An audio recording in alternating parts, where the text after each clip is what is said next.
یہ جو ابھی ہم زیارت کے لیے ماشاءاللہ مکہ مکرمہ میں جا رہے ہیں، یہ زیارت بہت ہی اہم زیارت ہے۔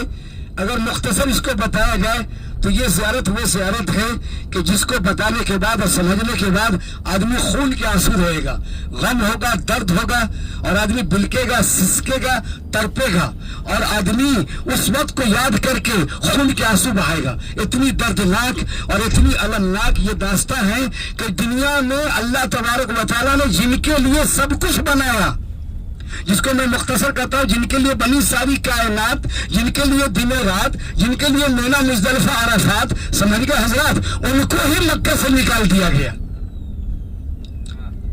اللہ اکبر، نہیں سمجھ میں آیا؟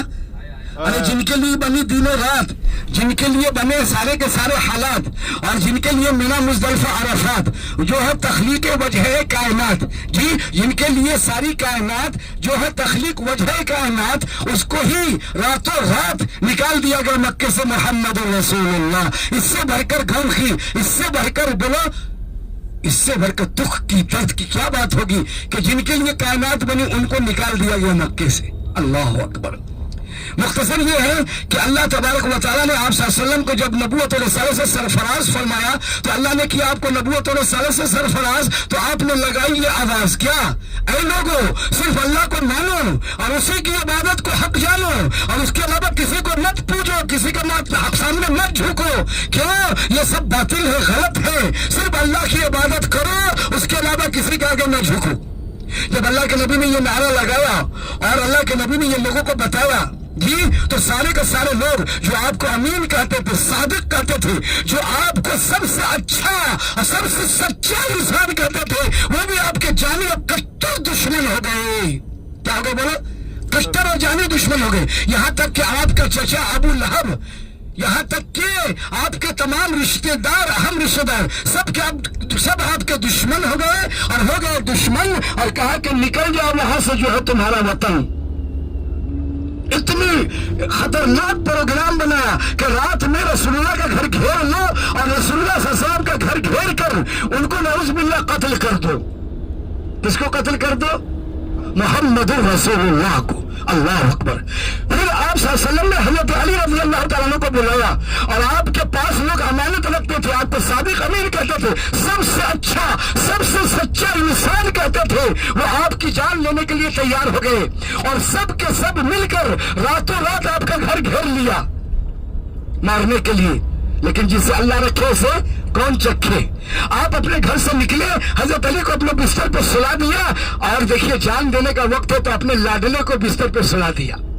اللہ اکبر۔ یہ نبی کر سکتے ہیں، باقی کوئی نہیں کر سکتا، باقی تو دوسرے کو سلائیں گے اور خود جو ہے اپنی جان بچائیں گے، لیکن محمد رسول اللہ اپنے عزیز، سب سے زیادہ عزیز کو اپنے بستر پہ سلا دیا۔ اور ان کا بھی کمال دیکھیے، انہوں نے نہیں یہ کہا یا رسول اللہ یہاں چلے گی تلوار، یہاں تو مارنے کے لیے، کاٹنے کے لیے لوگ ہیں تیار، تو یہاں میں کیسے کروں بستر سے پیار؟ رسول اللہ صلی اللہ علیہ وسلم نے سلا دیا، سو گئے، اور ایسے سوئے کہ حضرت علی کے بارے میں آتا ہے کہ اس رات ان کو ایسی آرام کی نیند آئی کہ پھر کبھی ایسی نیند نہیں آئی۔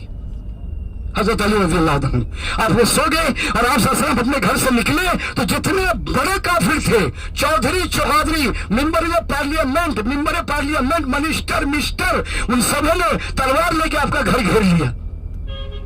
جب آپ کا گھر گھیر لیا تو اللہ نے حکم دیا آپ نکلے۔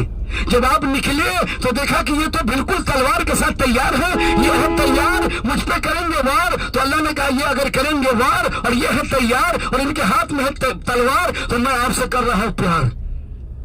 کیا کر رہا ہوں؟ پیار۔ میں آپ کو بچاؤں گا، اور میں آپ کو ان سے بچا کر آرام سے مدینہ پہنچاؤں گا۔ آپ جائیے، اللہ نے حکم دیا کہ ایک مٹھی مٹی لیجیے، مٹی پہ کیجیے دم، ان کو دوں گا میں غم، اور آرام سے پہنچائیں گے آپ کو ہم۔ ارے سمجھ رہا ہے علی؟ سمجھ آ رہی ہے بولی؟ ہاں، اللہ تبارک و تعالیٰ نے کہا کہ دم کیجیے، آپ نے ایک مٹھی لی، اس پہ دم کیا، ایوں جو ہے اس مٹی کو پھینک دیا، سب کے سب ہو گئے بے ہوش، ختم ہو گیا ان کا جوش، بے ہوش ہو گئے، جوش ختم ہو گیا، ہاتھ میں تلوار، بالکل تیار، کریں گے وار، لیکن اللہ کیا پیار، نبی صلی اللہ علیہ وسلم ہمیں جانے کے لیے تیار، لیکن کچھ سمجھ میں نہیں، ان کو جو تھے باطل کے یار، اللہ ہوا مددگار۔ ارے سمجھ میں آ رہا ہے علی؟ کیا بولو؟ اب کیا ہوا؟ وہ اللہ کے رسول صلی اللہ علیہ وسلم مٹھی میں مٹی لے کر دم کے اور ان کے اوپر پھینک دیے اور ان کے درمیان سے نکل کے ان کو ہوا نہ لگی، ہوا نہ لگی۔ اللہ نے اسی کو قرآن میں کہا ہے وَمَا رَمَيْتَ اِذْ رَمَيْتَ وَلَكِنَّ اللَّهَ رَمَى۔ اے محمد عربی صلی اللہ علیہ وسلم، آپ نے جو مٹھی میں مٹی پھینکی تھی اس کے اندر جو اثرات پیدا کیا اللہ پیدا کیا، ان کو اندھا کر دیا، ان کو پرجوش کو بے ہوش کر دیا اللہ نے کیا، اور اللہ نے حرام صاحب کو نکال دیا۔ الحمدللہ جو اللہ کے لیے آج بھی ہجرت کرے گا، اپنا گھر چھوڑے گا، اللہ اس کی آج یہی مدد کرے گا انشاءاللہ۔ نبی صلی اللہ علیہ وسلم کے اللہ نے مدد کی، آپ نے ہجرت کی۔ ہجرت کس کو کہتے ہیں بولو؟ اللہ کے لیے اس جگہ کو چھوڑ دینا جہاں شریعت پر عمل کرنا مشکل ہو جائے اور ایسی جگہ چلے جانا جہاں شریعت پر عمل کرنا آسان ہو۔ بولو اگر ایسا موقع آئے تو ہم سب رسول اللہ کے نقش قدم پہ چلیں گے انشاءاللہ۔ ہجرت کرنے کے لیے سب تیار ہے بھائی؟ بولو اس سنت پر عمل کریں گے انشاءاللہ۔ کبھی بھی اگر اسلام کو دین کو ضرورت ہو تو بولو انشاءاللہ سب کچھ لٹائیں گے، سب کچھ کٹائیں گے اور انشاءاللہ اپنا گھر چھوڑ دیں گے اور جگہ سے رشتہ جوڑ دیں گے جہاں پہ شریعت پہ دین پہ عمل کرنا آسان ہوگا۔ کرو گے بھائی صاحب انشاءاللہ؟ تو یہ ہجرت کا سفر ہے، یہ ہجرت روڈ ہے انشاءاللہ۔ اس کی تفصیل بعد میں بتائیں گے۔ مختصر یہ ہے کہ اللہ کے رسول اپنے گھر سے نکلے، کعبہ تشریف لے گئے اور کعبہ میں طلحہ بن عثمان شیبی نے نماز نہیں پڑھنے دیا اور آپ کو نکال دیا، تو آپ کعبہ کو دیکھتے ہوئے اور یہ کہتے ہوئے اے کعبہ کتنا مقدس ہے تو، خدا کی قسم اگر مکے والے مجھے مجبور نہ کرتے تو میں تم کو چھوڑ کر کبھی نہیں جاتا، اور یہ کہتے ہوئے روتے ہوئے آپ صلی اللہ علیہ وسلم مدینے کی طرف روانہ ہو گئے۔